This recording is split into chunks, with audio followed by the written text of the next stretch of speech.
বিশেষকৈ অসমত বসবাস কৰা আদিবাসী জনগোষ্ঠীটোক আৰু অসমৰ ৰাইজক আৰু আমাৰ যিটো নেকি সমাগত সংসদীয় নিৰ্বাচন দৰং ওদালগুৰি সমষ্টিবাসীক জনাব বিচাৰিছোঁ যে আমাৰ যি নেকি আচাৰ জন্মলগ্নৰে পৰা আদিবাসী ছাত্ৰ সন্থাই অসমত বসবাস কৰা আদিবাসী জনগোষ্ঠীৰ উত্থানৰ কাৰণে আদিবাসী জনগোষ্ঠীৰ যিবিলাক মানে ন্যায্য প্ৰাপ্তি দাবীবিলাক আছে সেইবিলাকৰ কাৰণে আন্দোলন কৰি আছে।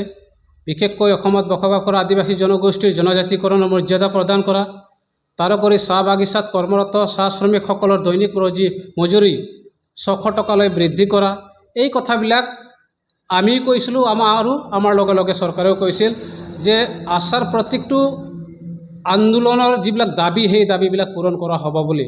2014 চনত মোদী ডাঙৰীয়াই আহি ভাৰতৰ প্ৰধানমন্ত্ৰী মোদী ডাঙৰীয়াই আহি ঢেকীয়াজুলিত কৈছিল যে 6 মাহৰ ভিতৰত আদিবাসীসকলক জনজাতিকৰণৰ মৰ্যাদা প্ৰদান কৰা হ'ব। কিন্তু আজিলৈকে সেই যি প্ৰধানমন্ত্ৰীয়ে কোৱা কথা সেই কথাখিনি কিন্তু আমি বাস্তৱত দেখিবলৈ নাপালোঁ। তেওঁ যিটো প্ৰতিশ্ৰুতি দিছিল সেই প্ৰতিশ্ৰুতিয়ে থাকি গ'ল। গতিকে আমাক সেইটো প্ৰবঞ্চনা কৰিছে, কাৰণ তেখেতে বুজি পাইছে যে আদিবাসীসকলক কথা ক'লে তেওঁলোকে ভুল যাব। কিন্তু আজি আমি বুজি পাইছোঁ যে বিজেপিৰ যি প্ৰতিশ্ৰুতি সেই প্ৰতিশ্ৰুতিত অসমৰ আদিবাসীসকল এতিয়া ভুল নাযায়।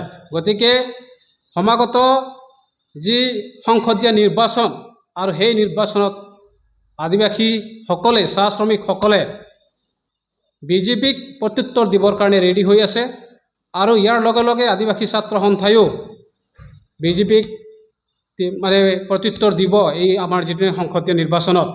গতিকে আমাৰ যিবিলাক দাবীবিলাক আছিলে সেই দাবীবিলাক যদি পূৰণ নকৰে তেতিয়াহ'লে আমাৰ যিবিলাক ভোট সেইটো বিজেপিৰ বিৰুদ্ধে যাব